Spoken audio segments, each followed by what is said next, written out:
Hello बच्चों, कैसे हो आप सब। आज हम स्टार्ट करेंगे क्लास 10th एसएसटी में chapter number 15 characteristics and new trend of Indian economy. तो स्टार्ट करते हैं। सबसे पहले ये देखते हैं कि इस बार सिलेबस में क्या चेंजेज हुए हैं इस चैप्टर से रिलेटेड। तो देखो, चैप्टर की स्टार्टिंग में जो दो ये टॉपिक दे रखे हैं, Indian economy in the form of undeveloped economy और Indian economy is the developing form, ये दोनों पोर्शन आपके कट हो चुके हैं। आपके तीन ये टॉपिक रहे, economic reform, the concept of स्वदेशी और स्किल डेवलपमेंट। तो सबसे पहले अपन ये देखते हैं कि इकोनॉमी क्या होती है। तो किसी एक पर्टिकुलर कंट्री या किसी एक पर्टिकुलर जगह पे जो अपने गुड्स और सर्विसेज है उनका कितना प्रोडक्शन हो रहा है, कितना उनका ट्रेड बोले तो व्यापार या बिजनेस हो रहा है, और कितना उनका कंजप्शन हो रहा है, ये उस पर्टिकुलर जगह की क्या बताती है, इकोनॉमी बताती है। तो the system connected with the activity of production, trade and consumption of the goods and services of a country और अ रीजन, उसे अपन क्या कहेंगे, इकोनॉमी। अब इंडियन इकोनॉमी जो है वो पहले तो क्या थी, एकदम ही पुअर थी at the time of independence. और इसकी जो मेन वजह थी आप सबको पता है, ब्रिटिश लोग रहे थे जो इंडियन जो अपने यहाँ की कंट्री का जो एग्रीकल्चर, इंडस्ट्रीज, ट्रेड जो था, उन्होंने सब डैमेज कर दिया। वो सिर्फ अपनी कंट्री को अपने यूटिलाइजेशन के लिए क्या करने लगे थे, यूज करने लगे थे। कब? कॉलोनियल पीरियड में। तो जब इंडिपेंडेंस मिली तो अपनी इकोनॉमी ऑब्वियस थिंग थी कि बहुत ही पुअर थी। Indian economy so mixed feature of both undeveloped and developed economy. और ये दोनों अपन को टॉपिक डिटेल में भी थे अपने चैप्टर में, लेकिन इस बार सिलेबस से क्या हो चुके हैं, कट हो चुके हैं। अब उसके बाद में जो अपनी जो इकोनॉमी है वो 1990 तक एक तरह से चली थी। उसके बाद 1991 में इकोनॉमिक रिफॉर्म्स हुए थे, जिससे इकोनॉमी में एक बूस्ट आया। अपन को इस चैप्टर में वहीं से स्टार्ट करना है, इकोनॉमिक रिफॉर्म जहाँ से हुआ था। तो major economic reform were taken after 1990, और इसमें अपन को तीन तरह के इकोनॉमिक रिफॉर्म करने हैं, जिनको अपन शॉर्ट में याद रख सकते हैं, LPG। एल मतलब लिबरलाइजेशन, पी मतलब प्राइवेटाइजेशन और जी मतलब ग्लोबलाइजेशन। ठीक है, कोई तकलीफ नहीं।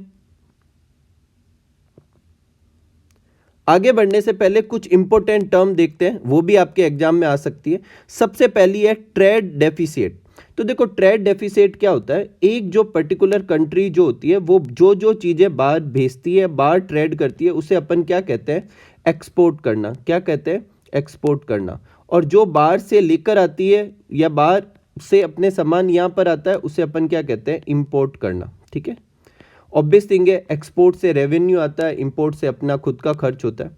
तो when the value of countries import is higher than value of its export, मतलब जब कंट्री, किसी पर्टिकुलर कंट्री का इंपोर्ट ज़्यादा हो, किससे, एक्सपोर्ट से, तो उसे अपन ट्रेड डेफिसिट कहते हैं। मतलब ये अच्छी चीज़ नहीं है, अपन ज़्यादा चीज़ें इंपोर्ट कर रहे हैं और कम चीज़ें एक्सपोर्ट कर रहे हैं। It's so superiority of import over export, मतलब इंपोर्ट जो है वो एक्सपोर्ट से ज़्यादा है, इसको क्या कर रहा है, ये डिनोट कर रहा है। और इसे नेगेटिव बैलेंस ऑफ ट्रेड कहते हैं। ऐसा क्यों कहते हैं, क्योंकि जो ट्रेड जो होता है वो जनरली अपन कैसे निकालते हैं, एक्सपोर्ट माइनस इंपोर्ट करते हैं। कैसे करते हैं, एक्सपोर्ट माइनस इंपोर्ट। जब जो आंसर आता है उसे अपन कहते हैं बैलेंस ऑफ ट्रेड। क्या कहते हैं, बैलेंस ऑफ ट्रेड। कैसे निकालते हैं अपन, एक्सपोर्ट में से इंपोर्ट माइनस करते हैं। अब ट्रेड डेफिसिट के केस में ये इंपोर्ट जो है वो ज़्यादा है और एक्सपोर्ट कम है। कम में से ज़्यादा चीज़ घटाएंगे तो अपनी जो वैल्यू आएगी वो कैसी आएगी, नेगेटिव ही आएगी। इसलिए it is also called as negative balance of trade. और ये अपन कैसे कैलकुलेट करते हैं, ये फॉर्मूला मैंने आपको बता ही चुका। Subtracting the total value of countries export minus total value of import. Next है फिस्कल डिसिप्लिन। ये क्या होता है, ये एक कंट्री जो होती है, जो भी पॉलिसी, जो भी एफर्ट करती है, किसको कम करने के लिए, जो ट्रेड डेफिसिट है उसको कम करने के लिए, और गवर्नमेंट के ऊपर जो डेब्ट्स है, जो कर्जा है, उसको कम करने के लिए जो भी पॉलिसीज और एफर्ट जो गवर्नमेंट बनाती है, उसे अपन क्या कहते हैं, फिस्कल डिसिप्लिन।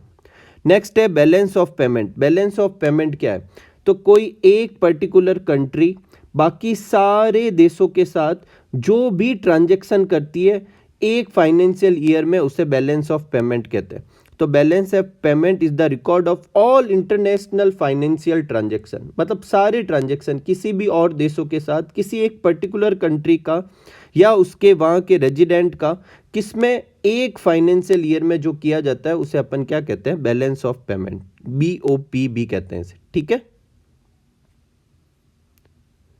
नेक्स्ट है अपने वर्ल्ड बैंक। वर्ल्ड बैंक क्या है?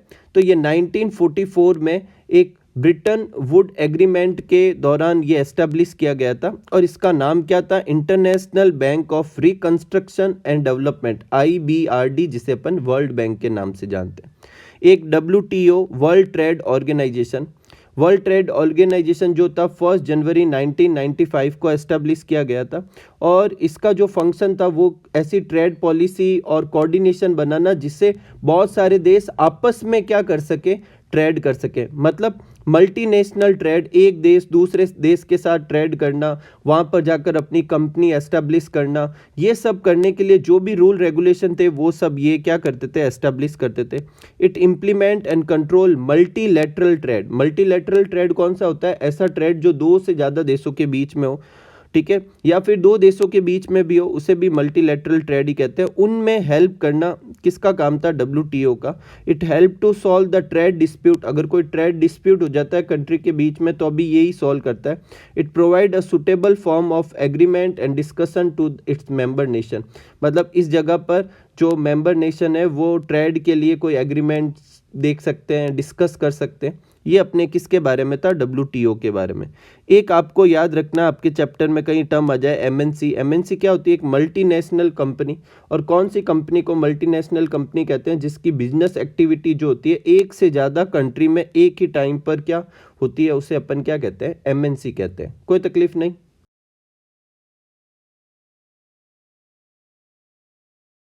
नेक्स्ट अपना बड़ा टॉपिक लेते हैं जो कि क्या है? Economic reform.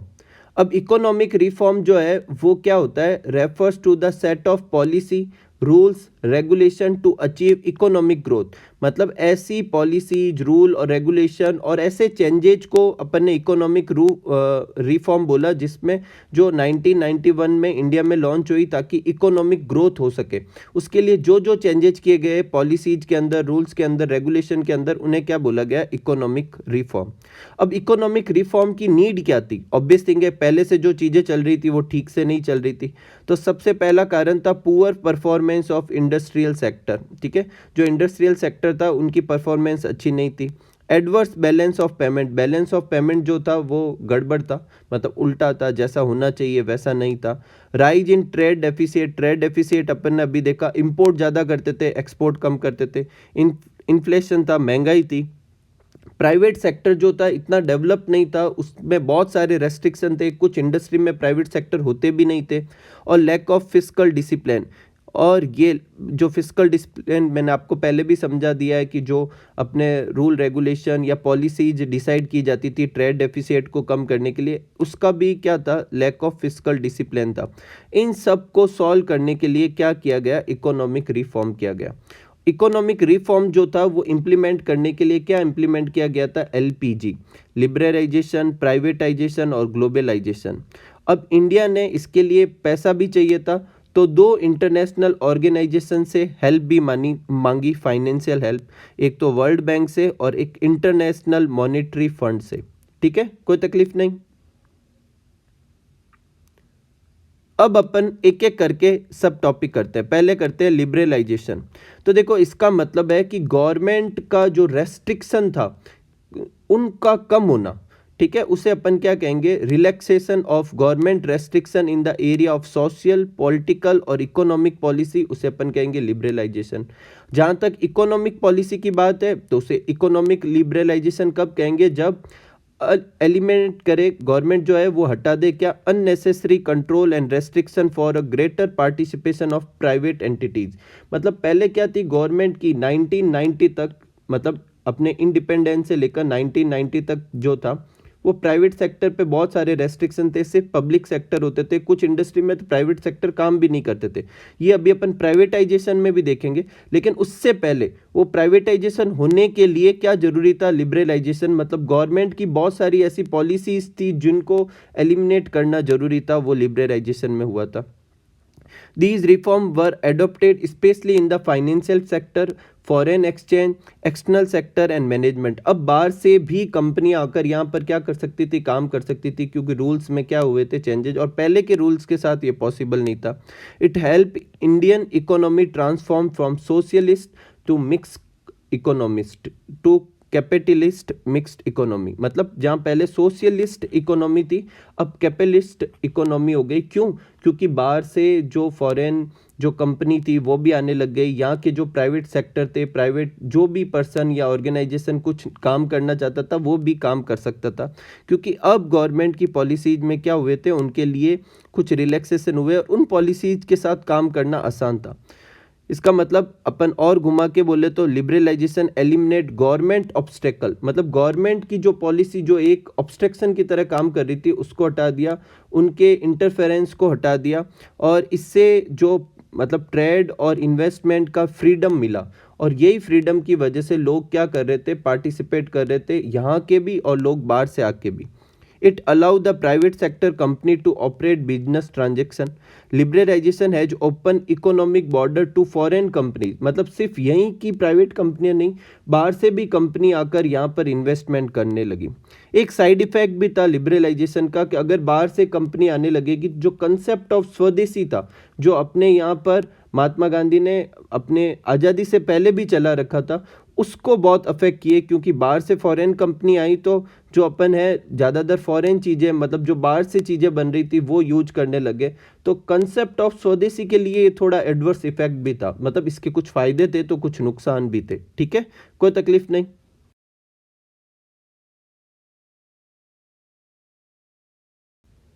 नेक्स्ट है अपने प्राइवेटाइजेशन। तो देखो प्राइवेटाइजेशन नाम से ही क्लियर है कि जो प्राइवेट सेक्टर है उनको इकोनॉमिक में पार्टिसिपेट करने का इंक्रीमेंट मिलना, मतलब वो अब बहुत आसानी से क्या कर सकते थे, इकोनॉमी में पार्टिसिपेट कर सकते थे। तो increase the role of private sector in economy is known as privatization. In this economy more chances are given to private sector, ज़्यादा चांसेज मिल रहे थे प्राइवेट सेक्टर को। And the role of public sector decrease. मैंने आपको पहले भी बोला कि पहले 1990 से पहले जो था वो बहुत सारे सिर्फ पब्लिक सेक्टर होते थे, बहुत सारी इंडस्ट्री तो ऐसी थी जहाँ प्राइवेट सेक्टर बिल्कुल भी नहीं थे, और जहाँ थे वहाँ पर भी उनके ऊपर बहुत सारे रेस्ट्रिक्शन हुए। तो जैसे ही लिबरलाइजेशन हुआ तो प्राइवेट सेक्टर का रोल और बढ़ गया और उन्हें प्रमोट भी किया गया। तो during independence to 1990 many industry were reserve only for public sector. In 1991 through privatisation दो sector were also open which were early banned for private sector, वो अब प्राइवेट सेक्टर के लिए भी ओपन करने लगे। एक तरीका होता है जिसे कहते हैं डिस इन्वेस्टमेंट, उससे भी प्राइवेटाइजेशन को प्रमोट किया गया। तो पहले अपन इसको समझते हैं। देखो इन्वेस्टमेंट क्या होता है, जब अपना अपना केस जो होता है उसको किसी चीज़ में लगा देते हैं तो उसे अपन कहते हैं इन्वेस्टमेंट, और किसी चीज़ से वापस केस मिल जाना क्या कहलाएगा, डिसइन्वेस्टमेंट। अब यहाँ पर डिसइन्वेस्टमेंट कैसे है उसको देखते हैं। देखो इसमें क्या करती है कि जो गवर्नमेंट जो होती है वो अपना शेयर या तो कुछ शेयर या कंप्लीटली शेयर जो होता है वो प्राइवेट सेक्टर को क्या कर देते हैं, सेल कर देते हैं, और उनके बदले उनको क्या मिल जाता है, केस मिल जाता है। इसीलिए इसको क्या कहा, डिसइन्वेस्टमेंट। ठीक है, तो और इस मेथड से अब ऑब्वियस थिंग है गवर्नमेंट किसको सेल करेगी, प्राइवेट कंपनीज को, ताकि उनको क्या मिल जाए, मुनाफा मिल जाए, और प्राइवेट कंपनी को क्या होगा, उन्हें पार्टिसिपेट करने का तरीका मिल जाएगा। तो डिसइन्वेस्टमेंट भी एक मेथड था प्राइवेटाइजेशन को प्रमोट करने के लिए। ये आपको अलग से भी क्वेश्चन पूछा जा सकता है डिसइन्वेस्टमेंट के बारे में, which is started 1991 to 1992. Disinvestment is the process which government or public sector sell part of its share or complete share to private sector. ठीक है, अब डिसइन्वेस्टमेंट क्यों किया जाता था, दो कारण से। या तो गवर्नमेंट जो थी वो उस पर्टिकुलर चीज़ को एफिशिएंटली रन नहीं करा पा रही थी, या फिर गवर्नमेंट जो है या पब्लिक सेक्टर है जो इतना प्रॉफिट कमा नहीं पा रही थी, तो उसने अपना शेयर क्या कर दिया, सेल कर दिया, और बदले में उसको क्या मिल गया, कैश मिल गया। ठीक है, both problem can be solve by liquidation of asset. Liquidation of asset का मतलब एसेट से केस बना लेने को क्या कहेंगे, लिक्विडेशन ऑफ एसेट। और ये करने के लिए उन्होंने प्राइवेट सेक्टर को क्या कर दिए, अपने शेयर क्या कर दिए, सेल कर दिए। ये था अपने प्राइवेटाइजेशन। अब इससे क्या एडवांटेज है वो अभी अपन देखते हैं। तो देखो एडवांटेज क्या थे प्राइवेटाइजेशन के, एक तो जो गवर्नमेंट के ऊपर बर्डन था वो कम हो गया। ठीक है, पब्लिक सेक्टर जो थे अब कम्पिटेटिव हो गए। पहले सिर्फ पब्लिक सेक्टर थे तो उनको कोई कंपटीशन नहीं था। जैसे अपन टेलीकॉम से समझते हैं, अगर सपोज करो सिर्फ बीएसएनएल एक ही टेलीकॉम कंपनी होती तो बीएसएनएल मतलब जो चाहती वैसे कर सकती थी। अब प्राइवेट कंपनीज आने से बीएसएनएल का क्या हुआ, प्राइवेट कंपनीज के साथ कंपटीशन बढ़ा, और कंपटीशन हमेशा ही मार्केट के लिए अच्छा ही होता है। इंडस्ट्रियल ग्रोथ भी हुई, फॉरेन इन्वेस्टमेंट बढ़े, और पॉलिटिकल इंटरफेरेंस जो था वो कम होने लगा। ठीक है, नेक्स्ट अपना थर्ड जो था इकोनॉमिक रिफॉर्म का, पहला कौन सा था? एल, लिबरलाइजेशन, दूसरा था पी, प्राइवेटाइजेशन, और तीसरा है ग्लोबलाइजेशन। अब ग्लोबलाइजेशन का क्या मतलब होता है? ग्लोबल कर देना, मतलब इंटरनेशनल कर देना। जो कंट्री की बाउंड्री है ट्रेड उससे बाहर भी करना, मतलब एक देश का किसी दूसरे देश के साथ ट्रेड करना, वहाँ का ट्रेड यहाँ पर होना, कंपनियों का यहाँ से बाहर जाकर एस्टेब्लिश होना, बाहर की कंपनियों का यहाँ एस्टेब्लिश होना, उसे अपन क्या कहेंगे? ग्लोबल होना। तो globalization is the spread of product, technology, information, job across the national borders and culture. Globalization में क्या हुआ? इंटीग्रेशन हुआ किसका? Economy of nation with the world economy. किसी एक पर्टिकुलर कंट्री का बाकी की कंट्री के साथ में इंटीग्रेशन होना, उसे अपन क्या कहेंगे? ग्लोबलाइजेशन। आफ्टर इंडिपेंडेंस, अब इंडिपेंडेंस के बाद में इंडिया को ये डर था कि अगर अभी अपन प्राइवेट कंपनी, बाहर की कंपनियों को अलाउ कर देंगे तो यहाँ देश में तो कुछ डेवलपमेंट ही नहीं होगा। तो उसके लिए इंडियन गवर्नमेंट ने बहुत सारे रेस्ट्रिक्शन लगा रखे थे, किसके ऊपर? फॉरेन ट्रेड के ऊपर और इन्वेस्टमेंट के ऊपर। तो ना तो यहाँ से बाहर कुछ ज़्यादा अपन ट्रेड कर पा रहे थे, और ना ही बाहर के लोग यहाँ पर आकर क्या कर पा रहे थे? इन्वेस्टमेंट कर पा रहे थे। और ये क्यों किया गया था? डोमेस्टिक जो प्रोड्यूसर थे उन्हें फॉरेन कंपटीशन से बचाने के लिए, क्योंकि ऑब्वियस थिंग है उस जमाने में फॉरेन कंपटीशन, मतलब जो बाहर की कंपनियां थी वो ज़्यादा अच्छे से डेवलप थी, और अपने यहाँ तो अभी अभी आज़ादी मिली थी, और ये उस ज़माने में सही भी था। लेकिन टाइम के साथ में ये चीज़ें, मतलब हर चीज़ एक लिमिट तक ही सही रहती है। तो इन 1991 गवर्नमेंट डिसाइडेड कि अब इंडिया के प्रोड्यूसर को भी क्या करना चाहिए? कम्पीट करना चाहिए वर्ल्ड के बाकी कंपनीज के साथ या बाकी इकोनॉमी के साथ। और ये करने के लिए गवर्नमेंट ने सारे रेस्ट्रिक्शन जो है, जो फॉरेन ट्रेड और इन्वेस्टमेंट पे जो भी रेस्ट्रिक्शन थे वो सारे हटा लिए, और ये करना क्या कहलाया? ग्लोबलाइजेशन। ठीक है, अब ग्लोबलाइजेशन के लिए कौन रिस्पॉन्सिबल था? तो मल्टीनेशनल कंपनी खुली जिनके बिजनेस एक ही समय में एक से ज़्यादा कंट्री पर रह रहे थे। तो मल्टीनेशनल कंपनी जो है वो इम्पोर्टेंट रोल प्ले की किसमें? ग्लोबलाइजेशन में। एक्सचेंज ऑफ इंफॉर्मेशन और कम्युनिकेशन टेक्नोलॉजी जो थी वो भी रैपिड पेस से डेवलप होने लगी, और वो ज़रूरत भी थी ग्लोबलाइजेशन के लिए। अगर अपन एक कंट्री दूसरे कंट्री के साथ इंफॉर्मेशन और टेक्नोलॉजी शेयर नहीं करेगी तो चीज़ें या ट्रेड कैसे कर पाएंगी? और WTO भी एस्टेब्लिश हुआ, जो कि क्या हुआ? ग्लोबलाइजेशन को और प्रमोट किया, क्योंकि वो पॉलिसी डिसाइड करते थे दो देशों के बीच में ट्रेड के लिए। ठीक है, ग्लोबलाइजेशन के एडवांटेज क्या क्या थे? तो पहला एडवांटेज था economic dependency between countries has increase, मतलब एक कंट्री इकोनॉमी के लिए दूसरी कंट्री पे डिपेंड हो रही थी, और ये अच्छी चीज़ थी। एक दूसरे पे डिपेंड रहेंगे तो सब अच्छे से काम कर पाएंगे। रैपिड पेस डेवलपमेंट हुआ, और साथ ही साथ में सिर्फ ट्रेड में नहीं, इंफॉर्मेशन और कम्युनिकेशन टेक्नोलॉजी में भी डेवलपमेंट हुआ, क्योंकि उसके बिना इंटरनेशनल ट्रेड हो नहीं पा रहा था। प्रोडक्शन की कॉस्ट कम हुई, प्रोडक्ट की क्वालिटी बढ़ने लगी, एम्प्लॉयमेंट अपॉर्चुनिटी थी वो और ज़्यादा बनने लगी, स्प्रेड ऑफ नॉलेज होने लगा, अलग अलग कंट्री जो थी अलग अलग तरीके से बिजनेस करती थी वो सब डेवलप होने लगा। Product, services, capital, labour, technology, इन सब में फ्री फ्लो होने लगा, किन के बीच में? दो कंट्रीज़ के बीच में। तो ये अपने क्या था? ग्लोबलाइजेशन। और यहाँ तक अपन को पूरा डिस्क्रिप्शन लिखना है इकोनॉमिक रिफॉर्म के बारे में, पहले डेफिनेशन फिर LPG, तीनों के बारे में डिस्क्रिप्शन करेंगे, तो ये बड़ा सा क्वेश्चन हो जाएगा। ठीक है, नेक्स्ट टॉपिक है अपना कंसेप्ट ऑफ स्वदेशी। नाम से ही क्लियर है, स्वदेशी मतलब किसी एक पर्टिकुलर कंट्री का। द टर्म स्वदेशी मीन्स वंस ओन कंट्री, मतलब कंट्री का खुद का। जैसे अपना स्वदेशी का मतलब जो चीज़ अपने इंडिया में प्रोड्यूस हुई है, इंडिया में मैन्युफैक्चर हुई है, इंडिया के लोगों द्वारा बनाई गई है, उसे अपन क्या कहेंगे? स्वदेशी कहेंगे। तो द कंसेप्ट ऑफ स्वदेशी ले emphasis on using those goods and services, उन गुड्स और उन सर्विसेज को यूज करना जो इंडियन कंपनीज ने बनाई है, और फॉरेन कंपनी ने जो चीज़ें बनाई हैं उनको अवॉइड करना। अपनी इंडियन कंपनी कौन कौन सी है? जैसे टाटा, अमूल, हीरो, बजाज, पतंजलि एट्सेट्रा। ठीक है, ये स्वदेशी गुड्स बनाती है। द कंसेप्ट ऑफ स्वदेशी is not a new concept. मैं पहले ही आपको बता चुका हूँ कि ये कोई नया कंसेप्ट नहीं है। महात्मा गांधी ने इंडिया की आज़ादी से पहले भी इसे एक वेपन की तरह यूज किया था।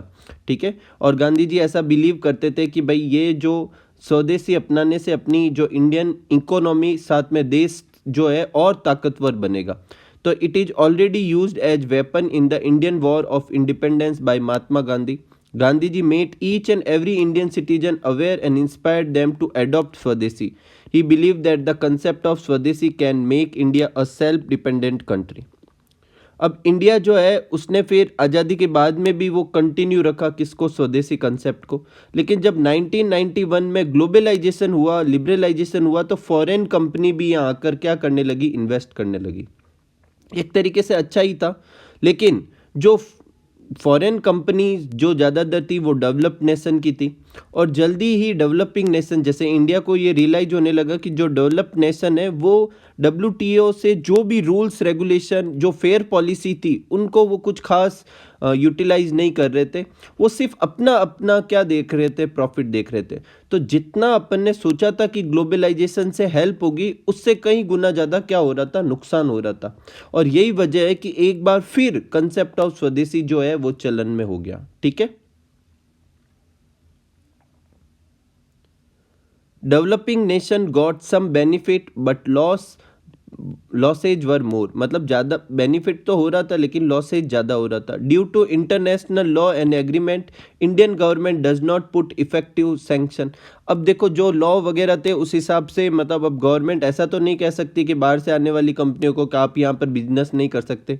अब अपने स्वदेशी जो कंसेप्ट है वो एक बार फिर जो है वो डिमांड में हुआ। अगर अपन लोग सब खुद ही स्वदेशी कंपनियों को ही अपन यूटिलाइज करें, उनका ही प्रोडक्ट यूज करें, तो बिना अपन ने कोई फॉरेन जो अपने जो रूल रेगुलेशन थे, जो एग्रीमेंट थे कि भाई कोई भी देश कहीं पे भी जाकर क्या कर सकता है, वो ट्रेड कर सकता है, कंपनी एस्टेब्लिश कर सकता है, उन एग्रीमेंट को बिना डिस्ट्रॉय किए सिर्फ अपन अपनी अपनी कंपनियों के प्रोडक्ट को क्या कर सकते हैं, यूटिलाइज कर सकते हैं। जिससे एक बार फिर अपनी जो इंडिया के जो लोकल कंपनीज है, जो डोमेस्टिक सेक्टर्स है, वो ज़्यादा क्या करेंगे, ग्रो करेंगे। अब स्वदेशी अपनाने के फ़ायदे क्या है? तो सबसे पहले तो it increase the demand of local goods produce by Indian company. Second होगा ग्रॉस डोमेस्टिक प्रोडक्ट और नेशनल इनकम जो होगी वो क्या होगी, इंक्रीज होगी। इंडियन कंपनी जो होती है वहाँ पर लेबर ज़्यादा चाहिए होता है, क्योंकि वो मशीनरी से ज़्यादा लेबर यूज करते हैं। तो इससे क्या होगा, जो एम्प्लॉयमेंट अपॉर्चुनिटी है वो बढ़ेगी। Due to increase in domestic production, import जो होगा वो कम होगा और एक्सपोर्ट ज़्यादा होने लगेगा, इससे भी इनकम बढ़ेगी। फॉरेन कंपनी जो होती है वो ज़्यादातर जो पैसा होती है वो यहाँ इन्वेस्ट नहीं करती, वो अपनी कंट्री में लेके जाएगी। जिससे अगर अपन स्वदेशी अपनाएंगे तो यहाँ का पैसा यहीं रहने लगेगा। सेल्फ डिपेंडेंसी जो होगी वो बढ़ेगी, और सेल्फ डिपेंडेंसी जब सबसे ज़्यादा जब काम आती है, जब इमरजेंसी सिचुएशन होती है। हो सकता है इमरजेंसी सिचुएशन में कोई बाहर से कंपनी कोई गुड्स वगैरह देने से मना कर दे। अगर अपन हर चीज़ पे खुद पे ही डिपेंड करेंगे तो अपन कुछ ज़्यादा अफेक्टेड नहीं हो पाएंगे। Government receive comparatively greater revenue, obvious thing है, यहाँ की कंपनी होगी तो ज़्यादा बेनिफिट कमाएगी। ठीक है। यूज ऑफ स्वदेशी increase our love towards the nation, और ये जो है नेशनलिज्म की जो वो फीलिंग है उसको भी क्या करती है, इंक्रीज कर दी। स्वदेशी company make sensible use of natural resources, और यहाँ के रिसोर्सेज को ओवर एक्सप्लॉइट नहीं करेगी। वो ये भी चाहेगी कि अपने देश में जो है नेचुरल रिसोर्सेज भी अच्छे से बना रहे, क्योंकि वो देश के हित में सोचेंगे। बाहर की कंपनियों का सिर्फ मोटिव क्या होगा, सिर्फ और सिर्फ प्रॉफिट कमाना। द वर्क कल्चर ऑफ स्वदेशी कंपनी वो भी क्या होगी, सुटेबल होगी। और साथ में जो अपन ने इकोनॉमिक रिफॉर्म के समय लिबरलाइजेशन, प्राइवेटाइजेशन, ग्लोबलाइजेशन किया था, उसके हार्मफुल और एडवर्स इफेक्ट से भी ये क्या करेगा, स्वदेशी कंसेप्ट जो होता है वो बचाता है। ठीक है। तो ये अपने किसके बारे में लिखना है, कंसेप्ट ऑफ स्वदेशी के बारे में लिखना है। कोई तकलीफ नहीं।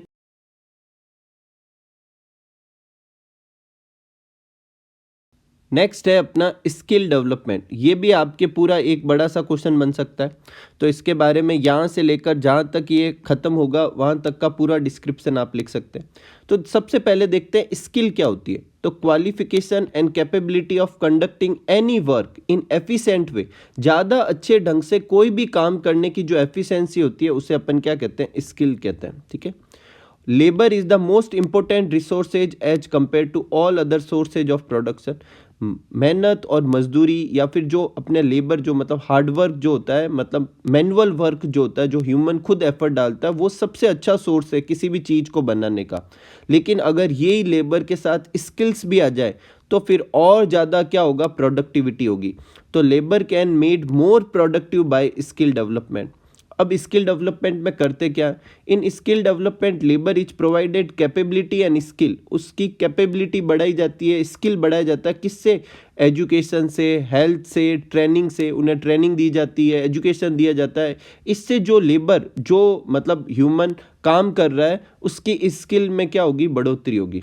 जैसे आपको एक छोटी सी चीज़ मैं बताऊं कि आपको एक डायमंड कटिंग की फैक्ट्री में रखा गया है, अगर आपको कुछ ना सिखाया जाए तो आपको पता ही नहीं होगा काम कैसे करना है, लेकिन आपको पहले अच्छे से ट्रेनिंग दी जाए और फिर लगाया जाए तो ज़्यादा अच्छे से क्या होगी, प्रोडक्टिविटी क्या होगी, इंक्रीज होगी। By skill development we can transformed human resources into human capital, फिर वो ह्यूमन कैपिटल या ह्यूमन वेल्थ की तरह काम करेगा। कब काम करेगा, जब अपन वो सारे ह्यूमन जो है, जो पॉपुलेशन जो है वो स्किल्ड होगी तब। तो human capital refer to skilled, capable, knowledgeable and experience human resources. Without skill development population जो है एक लाइबिलिटी है, लेकिन अगर स्किल डेवलपमेंट करा तो पॉपुलेशन एक एसेट और ज़्यादा प्रोडक्टिव चीज़ बन जाती है। ठीक है, नेक्स्ट है स्किल डेवलपमेंट के फायदे क्या है, जो अभी अपन ने लिखा उन्हें अपन पॉइंट में लिखना है। एक तो क्या होगा, लेबर जो होगा वो क्वालिफिकेशन और कैपेबिलिटी से जुड़ जाएगा। दूसरा जो होगा, ह्यूमन रिसोर्सेज को ह्यूमन कैपिटल या ह्यूमन वेल्थ में ट्रांसफॉर्म्ड कर देंगे। लेबर की जो प्रोडक्टिविटी होगी वो बढ़ जाएगी। हर पर्सन की स्किल डेवलपमेंट से उसकी खुद की भी लाइफ की क्वालिटी क्या होगी, इंप्रूव होगी, क्योंकि वो ज़्यादा अच्छा अर्न करेगा। ग्रेटर कंट्रीब्यूशन होगा इकोनॉमिक डेवलपमेंट में, तो इसलिए स्किल डेवलपमेंट अच्छा है। अब गवर्नमेंट ने स्किल डेवलपमेंट के लिए क्या क्या स्टेप उठाए, तो कौन कौन से हैं। सबसे पहला है national skill development programme. Government of India launch national skill development programme on 15 July 2015, और जो अपने प्राइम मिनिस्टर है नरेंद्र मोदी, वो उसके हेड ऑफ है इस मिशन के।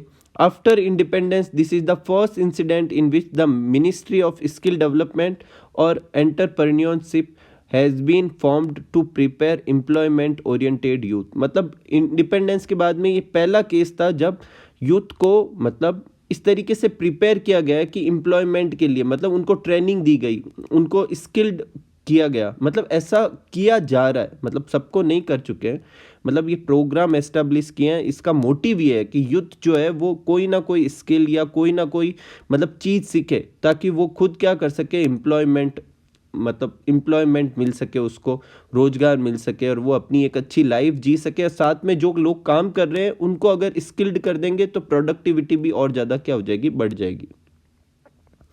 एक PMKVY, जिसका फुल फॉर्म है प्रधानमंत्री कौशल विकास योजना।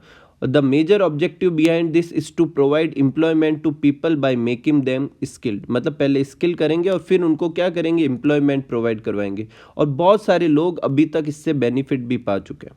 लास्ट में अपन जैसे एक ऐसे लिखते हैं तो कंक्लूजन लिखते हैं, ठीक वैसे वैसे 2-3 लाइन लिखनी देनी है, ताकि अपना क्वेश्चन अगर ये स्किल डेवलपमेंट में आए तो पूरे अपन को अच्छे से अपन ने उसके बारे में लिख दिया। तो skill development can be regarded as one of the several step of public welfare. मतलब बहुत सारे पब्लिक वेलफेयर के लिए जो स्टेप है उसमें से ये एक है। और success of nation always depend upon the efficiency. किसी भी देश की जो सक्सेस है वो एफिशिएंसी पे डिपेंड करती है, और एफिशिएंसी कब आएगी, जब अपन स्किल डेवलपमेंट प्रोग्राम अप्लाई करेंगे। ठीक है, एक अपन ने बीच में आया था ह्यूमन कैपिटल, ह्यूमन वेल्थ, उसके बारे में अलग से क्वेश्चन आ जाए तो ह्यूमन वेल्थ और ह्यूमन कैपिटल क्या होता है, skilled, capable, knowledgeable and experience human resources होता है, उसे ही क्या कहते हैं, ह्यूमन कैपिटल। और ये जो होता है वो किससे डेवलप कर सकते हैं अपन, स्किल डेवलपमेंट प्रोग्राम से। इसी के साथ ये अपना चैप्टर नंबर 15 अपना कंप्लीट होता है। ये चैप्टर आपके 6 मार्क्स का है, इसमें से बड़ा क्वेश्चन आएगा, 3 बड़े बड़े टॉपिक भी दिख रहे हैं, तो आपको इसको अच्छे से पूरा ढंग से लर्न कर लेना है और बड़े क्वेश्चन की तरह इस चैप्टर को तैयार करना है। तो मिलते हैं अगले चैप्टर के वीडियो में, तब तक आप सब लोग खूब सारा मस्त रहिए, खूब सारा हार्डवर्क कीजिए, खूब खुश रहिए और अपनी लाइफ को खूब इंजॉय कीजिए। Thank you for watching.